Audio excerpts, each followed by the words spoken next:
A very warm welcome to StudyIQ, my dear friends. I am Prashant Pavani. I hope you are doing good today. I have got two special topics for you guys. The first one is based on Indian Foreign Services. I'm sure it's a very interesting. You are curious to know what we have got in this IFS. And the second one is based on this RCEP. But before we talk about these topics, I would like to inform all of you guys that flat 50% off is available on our pen drive and Android courses. Validity is 12th December, so make the most out of it. To find out more about it, do check out StudyIQ.com.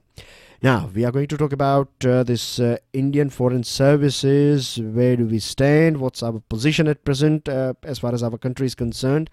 And we are also going to talk about what other countries are doing. But before that, I have a small question for you guys, and it would be very nice of you if you take an active part in this question, right? All you have to do is stick your answer in the comment section of the video, right? So I believe all of you will take part in this thing. So here is the question for you guys on your screen. Recently, postal stamp named Diya was in news, and it was issued by an organization, an international organization, right? And this was issued, this Diya was issued to celebrate Diwali. So can you give me the name of that organization? Four options. The first one is A, World Health Organization. The B is United Nations. C, International Monetary Fund, and D is World Bank. I'm sure you have posted your answer. So here is your answer. The right answer is United Nations. As you can see on your screen, here is this postal sample of this postal stamp, and here you can see this United Nations building is having this theme of Happy Diwali. So this indicates that as far as this global position is concerned, we are doing very well. We are, our flag is flying on you can say, a number of global issues, global terrorism, right? We are a very, you can say, active member in promoting this idea of peace, of fraternity. We are against terrorism. We have been victim of terrorism for such a long time, and I'm not sure how many of you are aware about this thing, but it was India that presented this not definition, but I would say the concept, like what terrorism is all about, how it is destroying this whole world, and how it is impacting negatively, of course, to various different countries and people and religion and peace and other things. At United Nations level, on United Nations platform, it was India that presented this idea that we say that these are the countries and these are the people and this is how it is working and things like that. As far as climate change is concerned, that we are taking under Paris Agreement as well. We played a very active role, and we have decided to contribute as much as we can as far as the climate change is concerned. Recently, in near future, we are going to take we are going to see this COP24 meeting. Recently, we also saw this International Yoga Day, through which we are trying to promote harmony, health, and other things. It is also termed as, yoga is also termed as a gift by India to the whole world. And International Solar Alliance, something that has direct relation with renewable energy as well as climate change. We are champion of International Solar Alliance as well. So when it comes to all these important topics and issues, we are, I would say, a very active player at global platform or global level. Our Prime Minister is a tireless traveler. We know that and many times he is also termed as de facto foreign minister. And we also are, actively, as a Prime Minister as well, is actively, attending all these international conferences and other summits. But things are not always, or not all things are in our favor. There are a few things on which we have to work. So here it is, like United Nations Security Council. We were talking about World War I, isn't it? And we talked about this thing, that when it comes to this peacekeeping force, we are contributing, huge amount of soldiers or foot soldiers, as well as technical, as well as money and other things are supported by us or provided by us. When it comes to World War I, we played a very active role. This is appreciated. Yesterday we were talking about this topic, and at global platform we have talked about all these important themes: terrorism, climate change, renewable energy, other things. Then as well, we are trying since ages, but still we haven't got this permanent seat in this United Nations Security Council. Out of 192 United Nation member countries, there are 70 countries out there where we don't have diplomatic missions. Can you believe we don't have diplomatic missions in 70 countries that are part of UN? There are 54 countries in this continent of Africa, and out of this 54 countries, we have our missions only in 29 countries. So there are 15 countries out there where we don't have our missions. If we compare ourselves with China, then you see that China is having 50 missions, right? There are 50 countries in Africa where China is having mission. Remember 3 years ago we had this big summit, impressive summit in New Delhi, India-Africa summit, where 54 leaders, they were here in our country, and at that point of time we talked about this building diplomatic relationship and so many things, but still you see that we don't have the 15 countries, we don't have direct you can say formal relationship with them. Migration is a big issue. It's an international crisis, right? It's not just a big issue, it's an international crisis as well. But we are not part of this refugee convention of United Nations that was came into 1951, and it's 1967's protocol as well. We are not party to it. When it comes to this non-refoulement, let me write down the spelling for you just in case if you want to know more about it. So non-refoulement basically means that I'll give you a live, or I'll give you a you can say real world example. Last year in 2017 we saw this crisis of Rohingya people, right? They migrated to Bangladesh, and few of them, like some 40,000 Rohingyas, are in our country as well. Now this is not the first time Rohingyas are facing this sort of situation. Back in history, if we go back to the history of Myanmar, then we find that this sort of heavy-handedness was executed by Burmese army in the past as well. So at that point of time, many Rohingyas they migrated to various different countries, and recently 7 Rohingyas were deported by us. 7 Rohingyas were deported. I'm not talking about those Rohingyas. There are 40,000 Rohingyas who are living in India at present, right, as refugees. But there were 7 Rohingyas who were living in Assam, if I'm not wrong, and now we have deported them. And for a very long period of time, we have not signed this non-refoulement, and our record is quite good. We have always kept our doors open for all those refugees, particularly those refugees who are facing, life-threatening situation in back home. But here we have opened doors for them, like we have Dalai Lama and so many other cases, examples as well. But we deported these 7 Rohingyas, and we broke our good record of non-refoulement. So that's a bad thing that we have done. If we talk about our diplomatic missions and diplomatic houses, then they work as our eyes and ears in various different countries. And as you know that we don't have them in many countries, so we don't know what's going on, but what's the ground reality. And when we don't have this sort of things, then we cannot project ourselves as, you can say, shining leader, or you can say rising power. Right, we have to work out, we have to sort out this sort of basic things. Without platform, how can you, if you don't have a runway, then how you are going to fly your aeroplane? Simple as that. So these diplomatic houses, this sort of relations, they work like a platform. They work like a sort of you can say this strip that will help you take off your plane. When it comes to artificial intelligence, when it comes to robotics, right, when it comes to science and tech, still we are insular and inward looking. We are not developing partnerships, and you can say, I will give you some examples of countries like Denmark and Switzerland, and we'll go through like what they are doing. If you go back in our history, then we started very well when we got this independence from colonial power. 1947, this Asian relations meeting took place in Delhi, so that was a good start, a right foot. Asian African Conference in Bandung, that is in Indonesia, in 1955, we were part of this. When we talk about NAM, we are founding leader of non-aligned movement during this Cold War.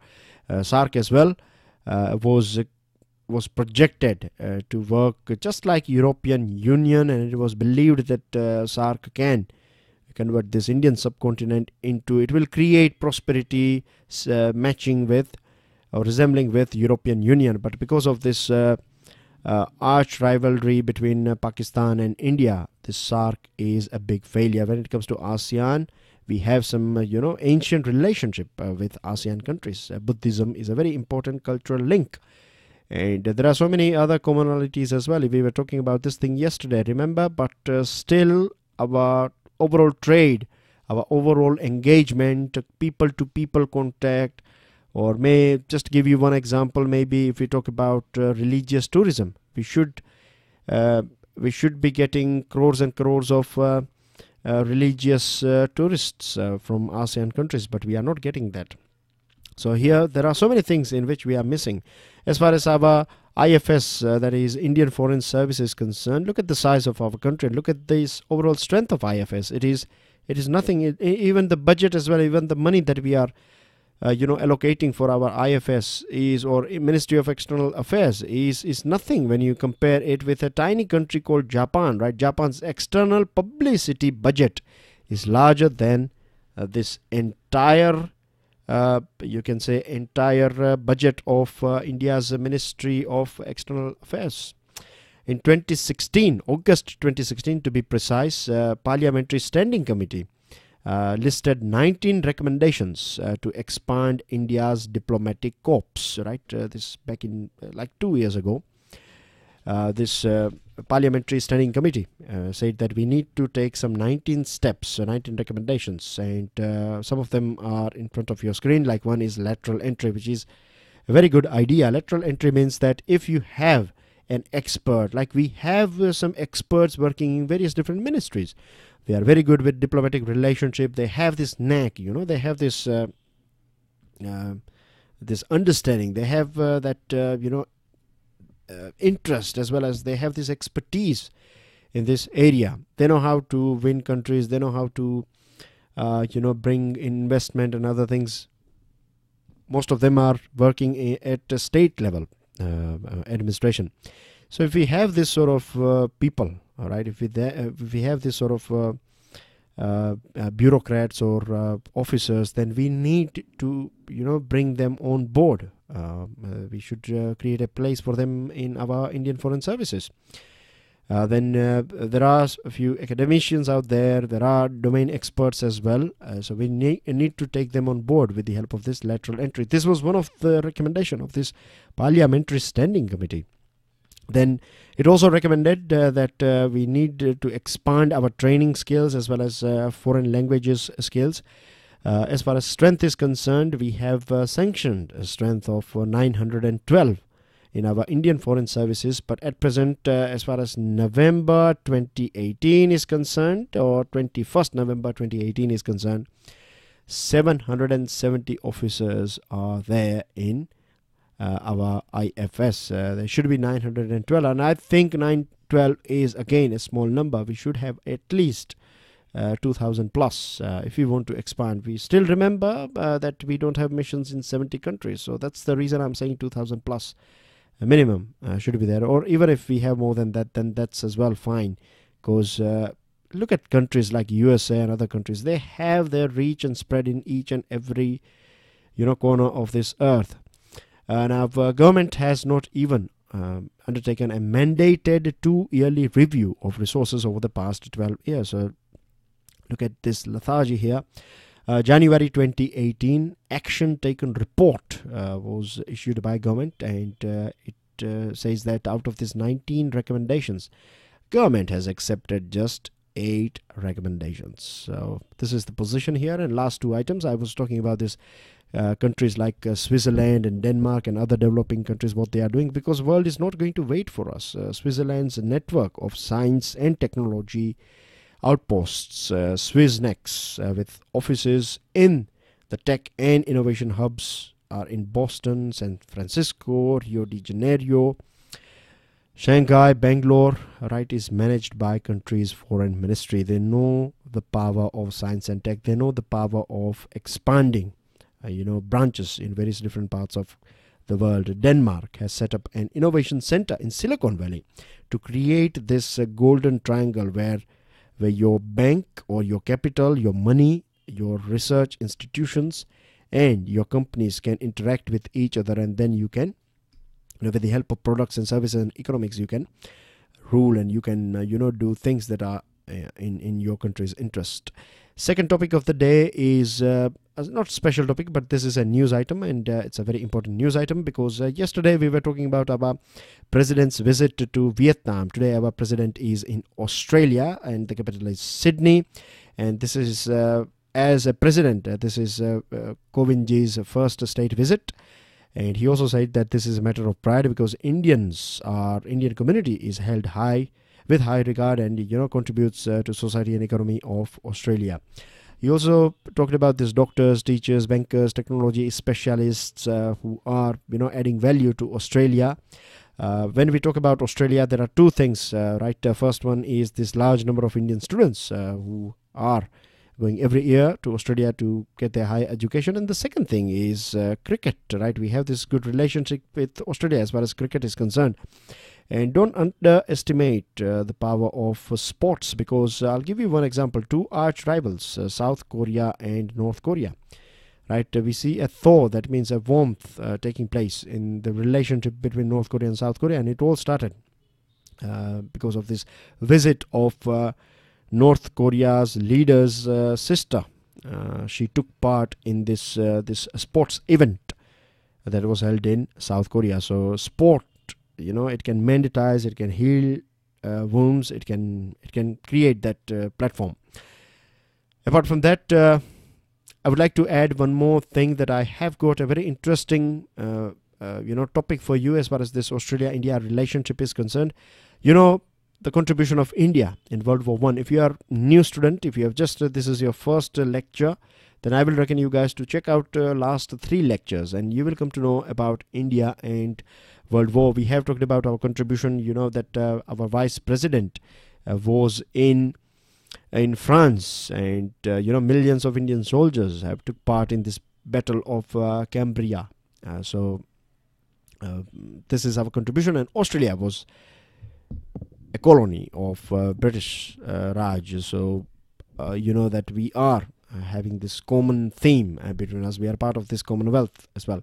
So Indian soldiers took part with Australian soldiers, and we have fought here in this beaches of Gallipoli. Where is Gallipoli? Gallipoli is here, right? This is Turkey here. It's not in Australia, so remember, right? Just in case. And I believe because our president was there, so this is a national level topic, of course, and you never know, you can find a question based on this thing, because this area has been in news for many times, regarding this Crimea, regarding this Turkey was in news. Syria and Iraq has always been in news. So we have talked about Bulgaria, Romania, Austria, and all these visits by our vice president, president. So here, this portion of Turkey is Gallipoli, and Gallipoli, this is the place. It is also known as Gallipoli Peninsula because it is covered by water from 3 different sides here. So this location is important, and remember, it is part of Turkey. You can also observe water bodies that you have. Asian Sea is on one side, right? And so that's the thing. Here is Black Sea, this is Mediterranean, then you have Aegean Sea, and Marmara, Sea of Marmara is here. So remember all these important locations nearby Gallipoli.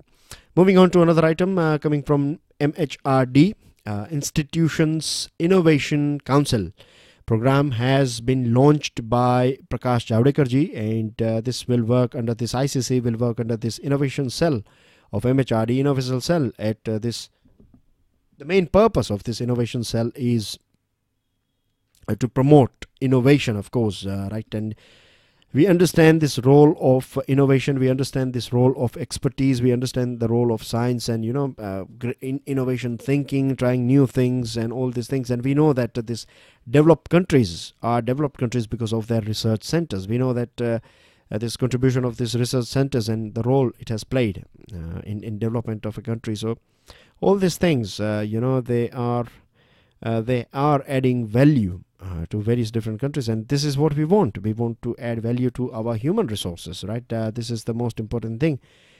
So that's why it is associated with MHRD, and that's what our big plan is. Moving on to a GK item, very important. I want you guys to pay attention to this thing. There is a book called Women in Indian Cinema. Women in Indian Cinema. This book was launched during this 49th inaugural ceremony of International Film Festival of India that was held in Goa. This book is compiled by Prakash Magdam and Binayak Bhattacharya. So keep this thing in mind, and it was 49th IFFI, right, held in Goa. And make sure you remember the name as well. Here as well you can see the picture and things like that. Picture of the book, or cover picture, of course, cover page. Now, Vice President has got very important, advice and very important points for us, and I want you guys to think about these points, because these points will help you in essay as well as mains answer writing. He was present during this India Today State of State Awards 2018, and he said that the focus of government should be on long term when it comes to economic model.